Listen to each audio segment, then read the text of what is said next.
असंतुष्ट रहो। चाहे जितने श्रृंगार कर लो ठाकुर जी का, सब आगे कह जा, अरे तुम्हारे ठाकुर जी तो बहुत ही बढ़िया लग रहे हैं, अभी कमी रहे, कुछ तो रह गया, अभी और बढ़िया कर सकता था, ये और बढ़िया कर सकता था। ये भाव जितने दिन आपका भक्ति में बना रहेगा, भक्ति उतनी चरम स्थिति को प्राप्त होती रहेगी। जिस दिन आप संतुष्ट हो गए अपने भाव से, उसी दिन भक्ति गिरने लगेगी, घटने लगेगी। और एक बात और कह दूं, अगर आप अपने भजन भाव भक्ति निष्ठा नियम से संतुष्ट हो गए हो, तो इसका मतलब ये समझ लिए ठाकुर जी भी आपसे बस राम राम कर रहे हैं, बहुत है भैया, जितना है वो बहुत है। कई बार ऐसा होता है ना कि किसी के यहाँ का आप भोजन करने जाओ, अब सब्जी वब्जी नहीं लगी बढ़िया, तो दूसरी रोटी बस दो ही खाता हूं मैं, बस बहुत है।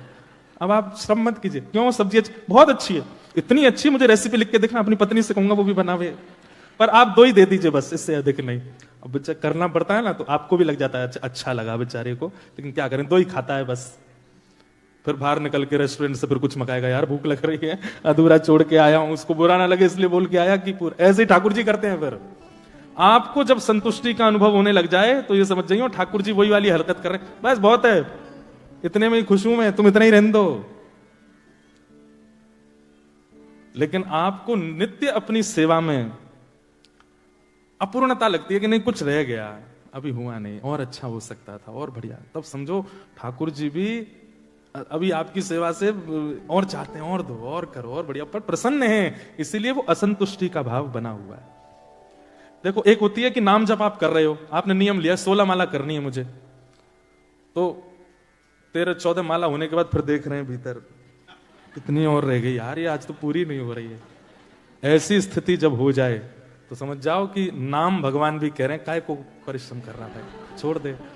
लेकिन 16 माला पूरी हो गई और आप ये बचाए 16 तो हो ही गई हैं, अभी और मन कर रहा है, नाम में इतना सुख मिल रहा है, 17 कर लूं, और एक आध और कर लें, अरे तुम्हारे ऑफिस का समय हो गया, जाना है आज, ज्यादा से ज्यादा क्या होगा, 1 घंटे की फीस ही तो कट जाएगी, कर ले थोड़ा नाम और जप लेते हैं। ऐसी इच्छा नाम के प्रति, ये अपने अंदर ये अपूर्णता का अनुभव होना, भक्ति के प्रति, भजन के प्रति, भाव के प्रति, सेवा के प्रति, नाम के प्रति, समझो कि आप भक्ति के पथ पर बिल्कुल बढ़िया जा रहे हो, क्योंकि आपको कहीं ना कहीं असंतुष्टि होती है। रत्नावती को अब वही होने लगा, पहले तो नाम से सुख, फिर कथा से सुख, अब सेवा से सुख।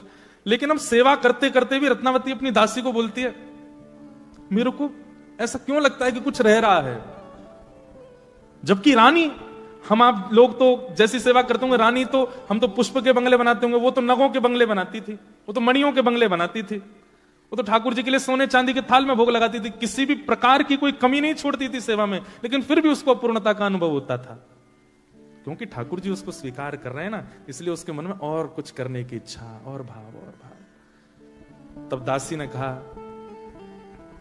रानी अब तो एक ही चीज है जिससे आपके हृदय को संतुष्टि तो नहीं मिलेगी, लेकिन हां शांति हो जाएगी, और वो क्या है, बोले हरिजनों की सेवा। हरि की सेवा हो गई, अब हरि यश गाने वाले, हरि दासत्व में रहने वाले, हरि का नाम स्मरण करने वाले और सदा हरि में ही लीन रहने वाले, अब भक्तों की सेवा करोगे तभी आपके चित्त को शांति होगी। ये बहुत ऊंची बात है बंधुओं। आप अपने किसी मित्र को अपने तक सीमित रखते हो, यह मित्रता नहीं है, लेकिन एक दिन आप उसकी मित्रता से इतने परिपक्व हो गए, अब आप उसको घर में ले आए, अपनी मां से भी मिलवाया, अपने पिताजी से भी मिलवाया, अपनी बहनों से भी मिलवाया, अपने भाइयों से भी मिलवाया, और ब्याह हो गया तो अपनी पत्नी से भी मिलवाया। इसका मतलब क्या है, अब आप उसके सखत्व को पूर्ण रूपेण स्वीकार कर चुके हो, आप अपनों से उसको मिला रहे हो। लेकिन कई ऐसे दोस्तों तो बुरा नहीं मानना है, जो घर के बाहर ही से फोन, हाँ भाई आ गए, बाहर आ जा, भीतर मत आइयो, डोर बेल मत बजियो, मैं ही आ जाऊंगा बाहर, तुम लोग घर में लाने लायक नहीं हो। वो बाहर ही आता है, मिलके तुमको विदा कर देता है, तुमसे बाहर ही मिल लेता है, कभी घर का कोना भी नहीं दिखाया। हाँ कभी कभी होली दिवाली की होती है तो भी कह देता है, सुनो गराज में ही रखा तुम्हारा भोजन, वहीं कर लो, वहीं से निकल लो। ऐसी ठाकुर जी की भक्ति भाव है। ठाकुर जी जब आपकी सेवा से अति प्रसन्न हो जाते हैं, ठाकुर जी जब आपके नाम से अति प्रसन्न हो जाते हैं, आपके भाव से अति प्रसन्न हो जाते हैं, तब अपने जनों से परिचित कराते हैं, अपने जनों से परिचित कराते हैं। फिर आपको हमारे बरसाने के श्री विनोद बाबा प्रिय लगने लगेंगे, फिर आपको हमारे श्री वृंदावन के श्री प्रेमानंद जी महाराज प्रिय लगने लगेंगे। फिर आपको हमारे पूज्य श्री मलुकपीठ वाले महाराज जी प्रिय लगने लगेंगे। आपको हमारे श्री गोरेलाल कुंज वाले पूज्य जय जय सरकार प्रिय लगने लगेंगे। आपको हमारे श्री गोवर्धन के श्री पंडित जी महाराज प्रिय लगने लगेंगे। और इन सब के बाद नीचे कोने में मैं प्रिय लगने लगूंगा। सीधी बात, अभी तक राधा रमण जी से प्रेम था, राधा वल्लभ जी से प्रेम था, बिहारी जी से प्रेम था, गोवर्धन वृंदावन से प्रेम था, यमुना जी से प्रेम था, गोपेश्वर महादेव से प्रेम था। लेकिन अब हरिजनों से प्रीति हो गई है, तो सोचो ठाकुर जी ने आपको स्वीकार कर लिया।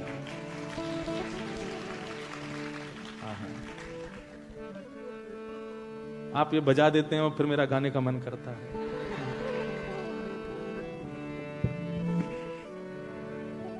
मेरे मन में ना लागे कोई रंग, मेरे मन में ना लागे कोई रंग, क्यों?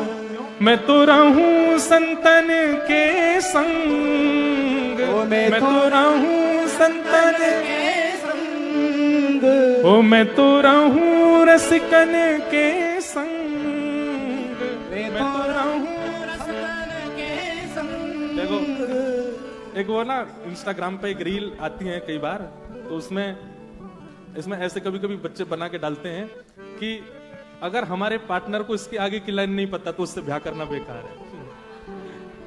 ठीक वैसे ही जब हमने गाना शुरू किया, आप संग गाने लगे तो लगा कि हाँ अब 2 दिन कथा करने में और आनंद आएगा। इससे आगे की लाइन ही नहीं पता होती तो हम एक ही लाइन गा के चुप हो गए हो। एक लाइन गा के बताना था हमको, तो बस क्या, मेरे मन में ना लागे कोई रंग, मुझे फिर दुनिया के कोई रंग नहीं लग सकते। श्री सूरदास जी कहते हैं कि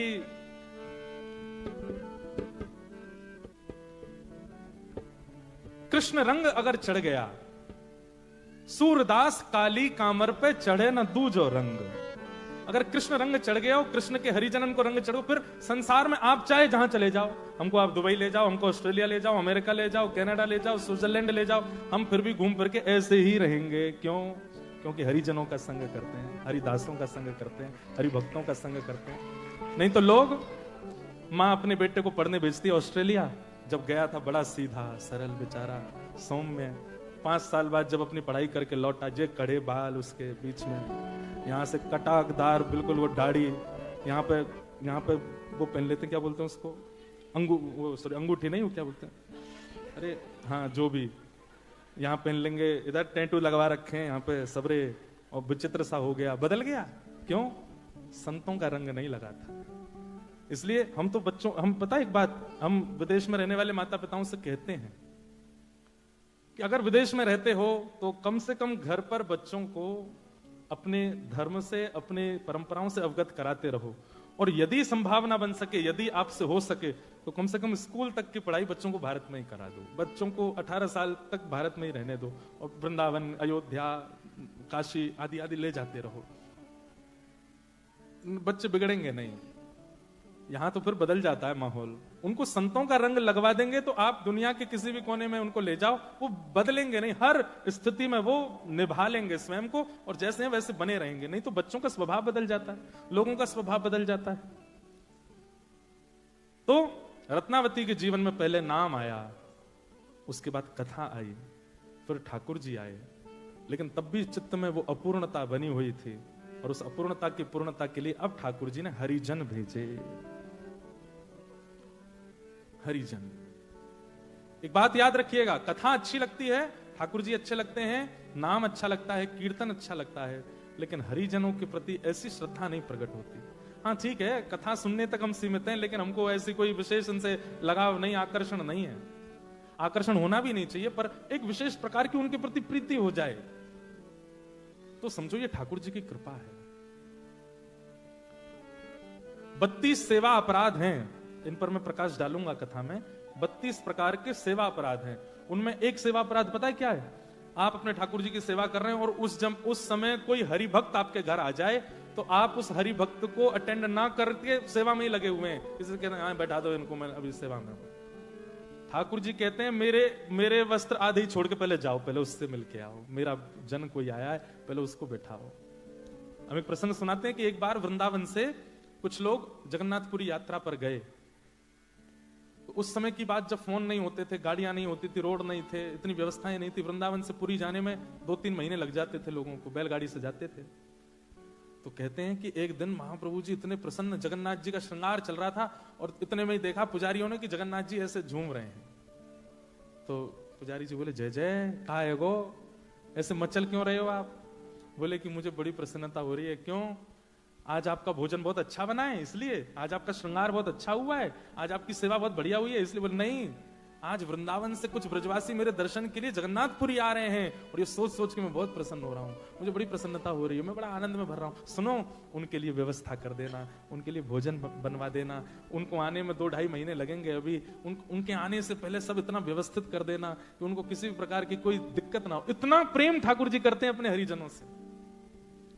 हम अपनी बात नहीं कर रहे हैं, लेकिन जिस दिन आपको पता चला कि यहाँ पे कथा होने वाली, उसी दिन से ही उत्सुकता बनने लग गई चित्त में, कब आएंगे, कब गिरधरलाल जी आएंगे, कब कथा होगी, कब ये सब कीर्तन हम सुनेंगे, कथा सुनेंगे। ये उत्सुकता और ये बेचैनी जो चित्त में आती है ना, ये भगवत कृपा से है, अगर हरिजनों के लिए आती है तो। क्योंकि हरिजनों से मिलने के लिए तो ठाकुर जी उत्सुक रहते हैं, ठाकुर जी प्रसन्न रहते हैं।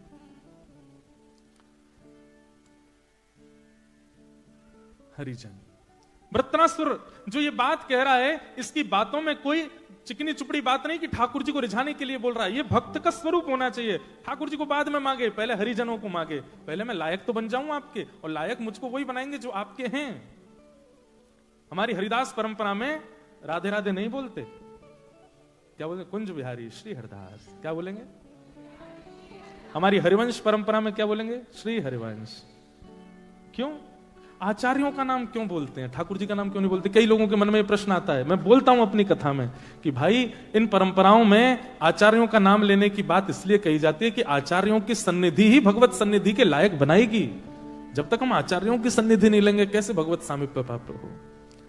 हमारे वृंदावन बुरा नहीं मानिएगा, सीधे आगे कोई कहने लगे राधे राधे राधे राधे, तो अत्यंत रसिक लोग उसको स्वीकार नहीं करते। लंबे तू इतना बड़ा है गो, सीधे राधे राधे बोल लो। पहले हरिजनन की सेवा कर, पहले सखीन को मना, पहले सहचरीन की सेवा कर, ये तो को अधिकार देंगे तब राधे राधे बोलियो।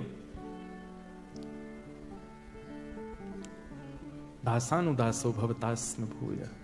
एक हमारे भारत में बड़े सिद्ध संत हुए, श्री राधा बाबा महाराज। कुछ लोगों ने नाम सुना होगा, कुछ लोगों ने नाम नहीं सुना होगा। श्री राधा बाबा महाराज गोरखपुर में विराजते थे और उनकी लीलाएं तो, कथाएं तो बहुत अद्भुत हैं। श्री भाई जी महाराज, हनुमान प्रसाद पोद्दार जी और श्री राधा बाबा महाराज, दोनों का अत्यंत सामीप्य रहता था। अगर किसी व्यक्ति को नहीं पता है इनके बारे में, तो कभी गीता प्रेस गोरखपुर से ऑनलाइन बाबा का चरित्र, भाई जी का चरित्र मंगाइए, एक बार जरूर पढ़ना। हम लोग बहुत पुराने पुराने रसिकों के चरित्र पढ़ते हैं, सूरदास जी के, मीराबाई के, ये बहुत प्राचीन, लेकिन अभी हमारे ही समय काल में अगर कोई महान भक्त हुए पिछले 100 वर्षों में, श्री राधा बाबा महाराज। राधा बाबा का एक मैं लीला सुनाता हूं कथा में, कि राधा बाबा पूरे दिन एक टीन शेड के नीचे बैठे रहते थे और भक्तजन सामने से उनका दर्शन करते थे। लेकिन सुबह सुबह आप 4 बजे उठ करके जब शौच के लिए जाते थे, तब एक बूढ़ी मैया इनका दर्शन करने आती थी। और वो केवल दर्शन नहीं करती, पीछे पीछे बाबा के संग जाती, वो जहां जंगल झाड़ी में जाते बेचारे, वहां पे भी उनका दर्शन करते। कुछ वैष्णवों ने देख लिया, उन्होंने मैया से कही, मैया तुमको शर्म नहीं आती है? बाबा सुबह सुबह बेचारे अपने नित्य नियम में जाते हैं, तुम वहां भी उनका दर्शन करती हो। और हमने देखा तुम छुप छुप के सब जगह से देखती हो, क्यों करती हो ऐसा? पूरे दिन बाबा टीन शेड में बैठते हैं, वहीं दर्शन किया करो। तो बूढ़ी मैया के नेत्रों से आंसू आ गए। बोले, मैं सच बताऊं, मैं बाबा को नहीं देखती। बाबा तो पूरे दिन दिखते हैं, बाबा तो पूरे दिन दिखते हैं, दर्शन देते हैं, मैं दिन भर उनका दर्शन करती हूं। पर ये सुबह सुबह जब शौच के लिए जाते हैं ना, उसी समय एक सांवरा सलोना सा लाला इनकी लठिया पकड़ के संग चलता, मैं उसको देखने जाती हूँ, उसका दर्शन करने जाती हूँ, वो रोज दिखता है। तो सब रसिक जन इतने इतने आश्चर्य में आ गए कि मतलब वो इतने पवित्र हैं राधा बाबा, कि वे जब अपने नित्य नियम करने जाते हैं तब भी ठाकुर जी उनके संग रहते हैं, तब ठाकुर जी का विशेष दर्शन उनके साथ होता है। और वो मैया को दिखते थे, ऐसे थे राधा बाबा। तो एक बार राधा बाबा ब्रज की किसी यात्रा में थे, हमने एक महापुरुष से ये लीला सुनी। तो यात्रा में इतने श्रमित हो गए थे, रोज तो 4 बजे उठ जाते थे, लेकिन आज 7 बजे उठे सुबह। तो राधा बाबा जैसे उठे, तुरंत उनके कक्ष में एक महापुरुष बिना किसी रुकावट के घुसता ही चलाया, जिसको वो जानते भी नहीं थे। राधा बाबा उठ करके देख करके बड़े संकोच में आ गए, बोले भाई ये कौन बाबा है, सीधे मेरे कमरे में घुसा चला आया है। तो फिर भी कहा, बोले महापुरुष आपको प्रणाम है, आप कौन हैं, कहां से आए हैं, आपका क्या परिचय है। तो वो जो बाबा उनके कक्ष में आया, वो दोनों भुजा उठा करके रोने लगा। बोले मैं सत्य बता रहा हूं, आज पहली बार मेरे स्वप्न में श्री जी आई थी, किशोरी जी आई थी, और श्री जी आकर के मुझसे बोली तेरे भजन को पूरा फल प्राप्त है, वे में नेक दूरी रह गई है, या हमारे में तो को राह बतावे आई हूं कि अपने भजन को फल पूरा कर ले। मैंने पूछी हे श्यामाजू भजन को फल कैसे पूरा होगा। बोले कि अभी अभी राधा बाबा आए हैं बिड़ला धर्मशाला में। बोले मेरा हाथ पकड़ के श्री जी स्वप्न में लेकर के गई धर्मशाला, और मुझे तो पता नहीं आप कहां रुके, आपके कमरे के बाहर जाके उन्होंने इशारा किया, बोले या कमरा में बैठे बाबा, उनको जाके सुबह दर्शन कर लियो, उनके दर्शन से ही तेरा भजन फल पूरा होगा। ये सुनते ही राधा बाबा नेत्रों से अश्रुपात होने लगा। बोले श्री जी ने ऐसी आज्ञा दी। बोले हाँ। बोले श्री जी मुझसे कह के गए कि आज तुम आज जाकर के इनका दर्शन करना। चरणों में प्रणाम किया और प्रणाम करके बोले श्री जी ने एक आज्ञा और दी है। बोले क्या। बोले बरसाने में एक सदगृहस्थ हैं, उनका नाम है मोहिनी बिहारी, मोहिनी श्याम जी, आप कृपा करके या तो उनके दर्शन कराओ। मतलब श्री जी ने मुझको आज्ञा दी मैं आपके दर्शन करूं, और आपके लिए आज्ञा दी है कि बरसाने में एक संत हैं, एक सदगृहस्थ हैं, संत नहीं है, परिवार है उनका पूरा, मोहिनी शरण जी, आप उनके दर्शन करे आओ, और दर्शन नहीं कर सको तो उनके घर की मधुकरी मंगा करके पालो। ये किशोरी जी ने आपके लिए आज्ञा की है। और ऐसा कहकर अब सुबह सुबह उठते ही कोई अपरिचित आकर के इतना सब कुछ बोल जाए तो उस पर विश्वास नहीं होगा।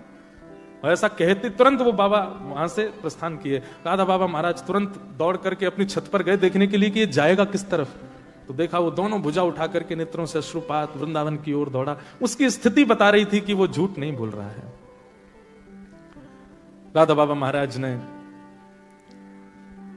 अपने कुछ सेवकों को बुलाया और सेवकों से कहा एक काम कीजिए, ऐसे करके एक मोहिनी श्याम मोहिनी जी करके, मोहिनी शरण जी करके एक सदगृहस्थ हैं बरसाने में, हम तो जाने में अभी असमर्थ हैं, पर उनके यहां की मधुकरी ले आओ, रोटी ले आओ। अपने कुछ सेवकों को भेज दिया। उनमें एक घनश्याम जी करके थे, वे ब्रज में वृंदावन में जो रासलीला होती उसमें कृष्ण बनते थे, तो घनश्याम ठाकुर जी भी थे उसमें। तो उन सबको भेजा, जाओ जाकर के बरसाने में कोई मोहिनी शरण जी सदगृहस्थ हैं, उनके यहां से रोटी ले आओ। अब राधा बाबा महाराज किसी के यहाँ की प्रसादी मांग रहे हैं। राधा बाबा जिनको स्वयं श्री ठाकुर जी के प्रत्यक्ष दर्शन होते थे, वो किसी के घर की प्रसादी मांग रहे हैं, तो इसका मतलब वो कितना ऊंचा होगा। ये सब लोग बरसाने गए और बरसाने में जाकर के इन्होंने पूछना शुरू किया ब्रजवासियों से, भैया यहाँ पे कोई सदगृहस्थ है, उसका नाम मोहिनी शरण करके है। तो सब नाम सुने और सुन के हंसे। बोले क्या काम है उससे। बोले उसके यहाँ की रोटी चाहिए। बोले किसके लिए। बोले राधा बाबा के लिए। तो लोग बाग सुन करके हंसे और सिर पकड़ करके बोले भैया ये क्या कर रहे हो तुम लोग, राधा बाबा जैसे महान संत को उसके घर की रोटी खिलाओगे। बोले हैं कौन। बोले बरसाने का एक पागल है, उससे कोई मिलता नहीं जुलता नहीं, उसको देख के बच्चे भाग जाते हैं, वो जिस गली में जाता है सब दुकानें बंद कर लेते, कहां से कब क्या उठा ले, पागल है। तो सेवकों ने सोचा राधा बाबा ने आज्ञा की है, लेके तो जानी है रोटी। बोले फिर भी बताओ ना कहां है घर। बता दिया सबने। बोले वहां रहता है, वो तो प्रसिद्ध पागल है, यहाँ का चले जाओ। जैसे गए घर पर पहुंचे तो घर की स्थिति देख करके बिल्कुल नहीं लग रहा है कि एक वैष्णव का घर है। वैष्णव के घर की पहचान अलग होती है, तुलसी का पौधा तो होगा, बाहर कुछ सातिया तो बना होगा, गैया का गोबर तो रखा होगा, ठाकुर जी की सेवा घर में हो रही होगी, दिव्य अगरबत्ती की सुगंध आ रही होगी। ऐसे वैष्णवों के घर की पहचान होती है। हम जिस घर में रुके हैं मेलबर्न में, उस घर का नाम है वृंदावन। और उस घर के जिस कमरे में हम रुके उस कमरे का नाम है गोवर्धन। जहां भोजन बनता है ठाकुर जी का, उस भोजनालय का नाम है मैया की रसोई। जहां हमारे ठाकुर जी गिरधरलाल जी विराज रहे हैं उस कक्ष का नाम है बरसाना। और जहां आकर के सब लोग बैठते हैं और बैठ करके वार्ता करें, चर्चा करें, जो कुछ भी करें, उस स्थान का नाम है रास स्थल। अब सोचो कैसा सुंदर पूरा घर, पूरा ब्रज वृंदावन जैसा है। तो मतलब घर में जाकर के ये ना लगे कि यहाँ ठाकुर जी रेंट पे रहते हैं, बल्कि ये लगे मालिक रेंट पे रहते हैं, यहाँ के अधिकारी तो ठाकुर जी हैं। कई घरों में ऐसा लगता है ठाकुर जी रेंट पे रह रहे हैं, कि अलमारी में बैठे हैं। घर जाके ऐसा लगे कि मालिक रेंट पे रहते हैं, ठाकुर जी का अधिकार है। तो लेकिन यहां उल्टा था, जिनके घर से रोटी लाने के लिए कहा था, उनके घर में एक भी वैष्णव लक्षण नहीं थे। घर के भीतर जाकर के सबने हाथ जोड़ के कहा, बोले भैया ये मोहिनी शरण जी कहां हैं?